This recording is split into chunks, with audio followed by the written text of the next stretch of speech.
नमो भगवते शंकर सद्गुरुराय। ओम नमो भगवते शंकर सद्गुरुराय। ओम नमो भगवते शंकर सद्गुरुराय। भक्त दीन मी दीनानाथ तुम्ही शंकर गुरुराया। कृपा हस्त मस्तकी ठेवा गुरु नमितो तव पाया. ஆன்மீக அன்பர்கள் அனைவருக்கும் மாதங்கி பாலாஜியின் பணிவான வணக்கங்கள். ஸ்ரீ சங்கர் மகாராஜுடைய சரித்திரத்தின் நிறைவு பகுதியை நோக்கி நாம் எல்லாம் இப்போ பயணப்பட்டு இருக்கோம்.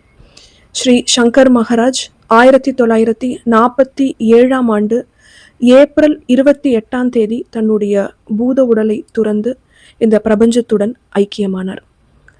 மகாராஜ் சமாதி அடைவதற்கு முன்னாடி எப்படி தன்னை தயார்படுத்தி கொண்டார், தன்னுடைய பக்தர்களை எப்படி தயார்படுத்தினார் போன்ற விஷயங்களை இந்த காணொளியில நம்ம கேட்டு அனுபவிக்க போறோம்.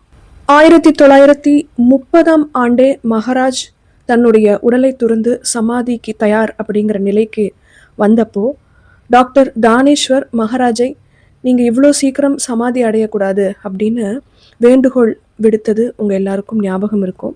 டாக்டர் தியானேஸ்வரின் வேண்டுகோளுக்கு இணங்க மகாராஜ் 17 ஆண்டுகள் அதே உடலோடு இருந்து தன்னுடைய பக்தர்கள் அனைவருக்கும் ஞானம் வழங்கி 1947 தன்னுடைய உடலை துறக்கணும் அப்படின்னு முடிவெடுத்தார். சமாதி அடைவதற்கு ஒரு சில மாதங்களுக்கு முன்னாடி தான் எந்த இடத்துல சமாதி அடைய போறோம் அப்படிங்கிற அந்த இடத்தை அவர் முடிவு பண்ணினார். மகாராஜுடைய பக்தரான திரு மல்பனி அப்படிங்கிறவருடைய விளைநிலம் பத்மாவதி கோயிலுக்கு சில கிலோமீட்டர் அருகில இருந்தது. மகாராஜ் மல்பனி கிட்ட அந்த நிலத்திலிருந்து எனக்கு 3000 சதுரடி எனக்கு நீ வந்து கொடுக்கணும் அப்படிங்கிற மாதிரி கேட்டிருந்தார். மல்பனியும் அதற்கு சம்மதம் தெரிவிச்சிருந்தார்.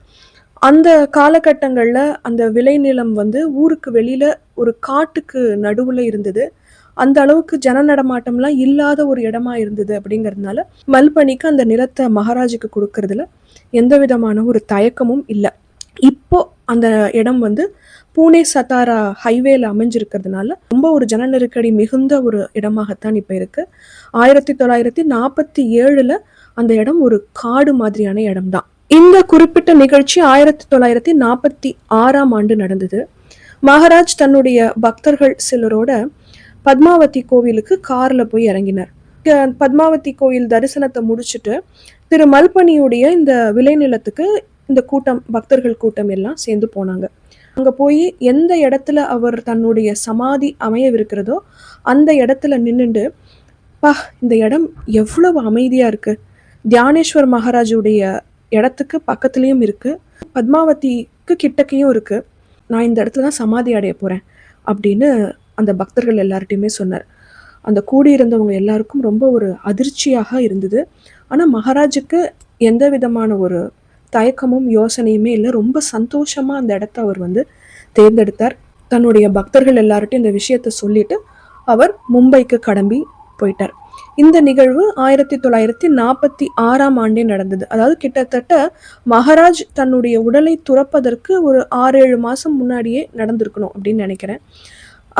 பாம்பேக்கு போயிட்டு திருப்பி அவர் வந்து மாமா தேக்னேவுடைய வீட்டுக்கு 1947 வரார். அப்படின்னா 1946 முடிவுல கூட இந்த நிகழ்ச்சி நடந்திருக்கலாம்.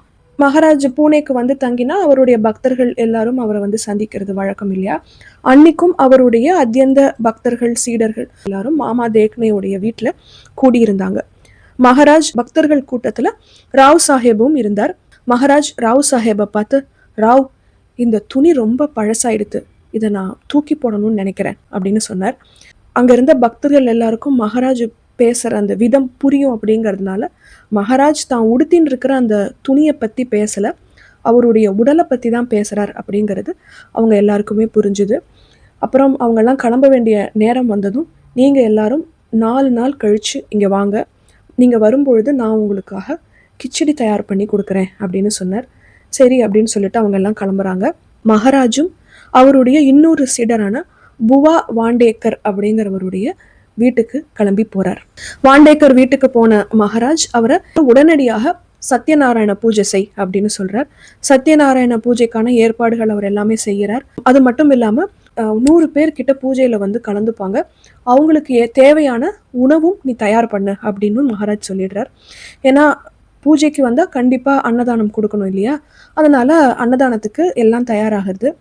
மகாராஜ் வந்திருக்கார் அப்படின்னு தெரிஞ்சாலே பல பக்தர்கள் மகாராஜை பார்க்கறதுக்கு தொடர்ந்து வந்துட்டே இருப்பாங்க இல்லையா? அந்த மாதிரி வந்துட்டே இருந்தாங்க. அழைக்காதவங்க கூட பல பேர் வந்து மகாராஜை பார்த்து அவர்கிட்ட ஆசீர்வாதம் வாங்கிட்டு அன்னப்பிரசாதம் சாப்பிட்டுட்டு கிளம்பிட்டே இருந்தாங்க. 100 பேருக்கு தான் உணவு தயாரா இருந்தது. ஆனா மக்கள் கூட்டம் அதிகமாக வந்துட்டே இருந்ததுனால வாண்டேக்கருக்கு ரொம்ப பதட்டம் ஆயிடுத்து. தயார் பண்ணியிருக்கிற உணவு பத்தாதோ அப்படின்னு அவர் ரொம்ப ஒரு பதட்டமான நிலையில இருந்தார். அப்படி மகாராஜ் அப்படியே பார்க்குறாரு, என்னது இது, சரி சாரையா ஜனங்க வராங்களே, எப்படி எல்லாருக்கும் அன்னதானம் கொடுக்கறது அப்படின்னு அவர் யோசனை பண்ணிட்டே மகாராஜை பார்க்குறார். மகாராஜ் ஒன்றும் எதுக்கும் கவலைப்படாத, நீ பாட்டுக்கு சாப்பாடு போடு, எல்லாருக்கும் சாப்பாடு பத்தும் அப்படிங்கிற மாதிரி அவர் அங்கேருந்து அப்படியே ஒரு ஜாடையிலேயே சொல்லி ஆசீர்வாதம் பண்றார். சரி, மகாராஜ் கிட்ட முழு சரணாகதி அடைஞ்சு வரவங்களுக்கெல்லாம் சாப்பாடு போட்டுட்டே இருக்கார்.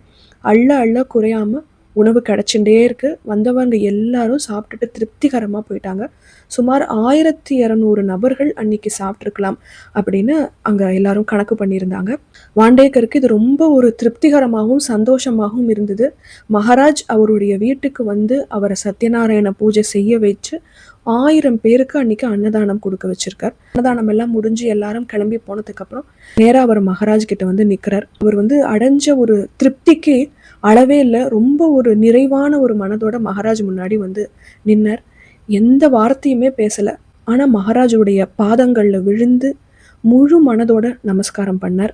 இதுக்கு மேல எனக்கு என்ன வேணும் அப்படிங்கிற மாதிரியான ஒரு நிறைவு வாண்டேக்கர் கிட்ட அன்னைக்கு இருந்தது. மகாராஜுடைய அனுகிரகத்தினால 1000 பேருக்கு அன்னதானம் பண்ணும் புண்ணியம் அன்னைக்கு அவருக்கு கிடைச்சது. அன்னைக்கு திருப்திகரமா மகாராஜ் சாப்பிட்டு முடிச்சுட்டு உடனே டக்குன்னு எழுந்துட்டு யாவத்கர் அப்படின்னு இன்னொரு பக்தர் அவரை பார்த்து, என்ன சைக்கிள்ல பின்னாடி உட்கார வச்சு காக்கா ஹல்வாய் தத்தர் கோவிலுக்கு கூட்டின்னு போ அப்படின்னார். அந்த தத்தர் கோவில் மாமா தேக்னேவுடைய வீட்டுல இருந்து சுமார் 200 மீட்டர் தூரத்துல இருந்தது. யாவத்கர் அப்படிங்கிற அந்த பக்தரை பார்த்து மகாராஜ், இந்த கோட்டு நான் போட்டுன்னு இருக்கிற இந்த கோட்டு ரொம்ப பழசாயிடுத்து, அதை முதல்ல தூக்கி போட்டுட்டு வேற புதுசு போட்டுக்கணும் அப்படின்னு சொன்னார். யாவத்கருக்கு மகாராஜ் சொன்ன அந்த விஷயம் என்ன அப்படிங்கிறது புரியல. சரி மகாராஜ், நம்ம அப்படியே பண்ணிடலாம் அப்படின்னு சொல்லிட்டு மகாராஜை நிற்க வச்சு கோட்டுக்கான அளவு எடுக்கிறார். ஆனால் மற்ற பக்தர்கள் எல்லாருக்கும் மகாராஜ் என்ன சொல்றார் அப்படிங்கிற அந்த விஷயம் புரிஞ்சதுனால யாவத்கருக்கு அப்புறம் புரிய வைக்கிறாங்க. மகாராஜ் வந்து தான் அணிஞ்சுட்டு இருக்கிற அந்த கோட்டை பற்றி சொல்லலை, தன்னுடைய உடலை பற்றி தான் சொல்றார் அப்படின்னு புரிய வச்ச உடனே யாவத்கருக்கு மகாராஜுடைய பாஷை புரிஞ்சுது. மகாராஜ் சொன்ன அந்த 4வது நாள் வந்தது.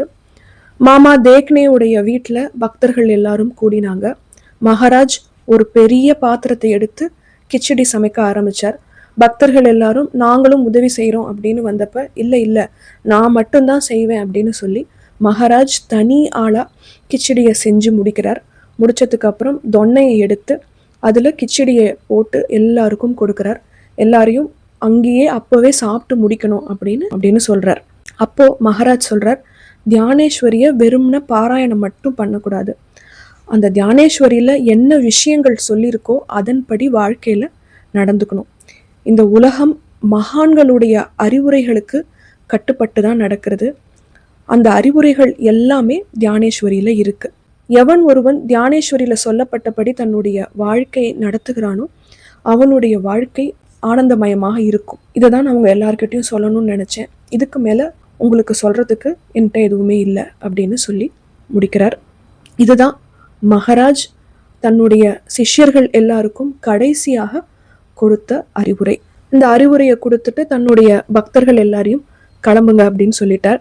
அவருடைய ரொம்ப நெருங்கிய சீடர்களான டாக்டர் தானேஸ்வர், அப்பா கோசாவி, தியானநாத், மெஹந்தலே தம்பதி, மாமா தேக்னே மற்றும் அவருடைய மனைவியான மாமி தேக்னே மட்டும் உட்கார்ந்துருந்தாங்க. மகாராஜ் அவர்கள்கிட்டலாம் வந்து அவர்களுடைய முகம் உடல் எல்லாத்தையும் வருடி கொடுத்து ரொம்ப ஒரு அன்போட அவர்கள்கிட்டலாம் சொல்றார், யோகிகள் மற்றும் உயர்ந்த நிலையில் இருப்பவர்கள் தான் என்னைக்கு சமாதி அடைய போறோம் அப்படிங்கிற அந்த புனிதமான நேரத்தை தேர்ந்தெடுப்பாங்க.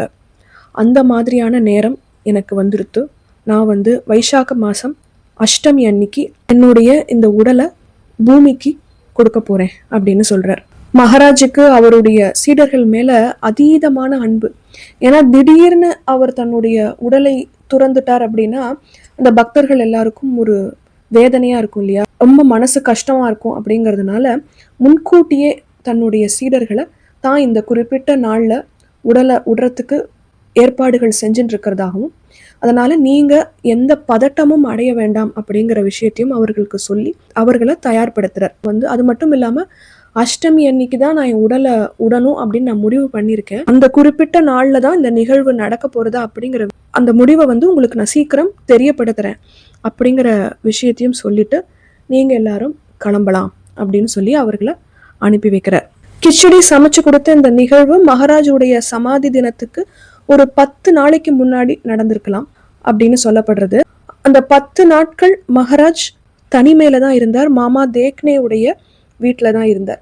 மகாராஜ் சமாதி அடைவதற்கு முன் தன்னை எப்படி தயார்படுத்தினார் போன்ற விஷயங்களை அடுத்த காணொளியில நான் உங்களுக்கு விவரமாக சொல்றேன். ஸ்ரீ சங்கர மகாராஜுக்கு ஜெயம் உண்டாகட்டும் என்று கூறி இந்த காணொளியை முடிக்கிறேன். நன்றி.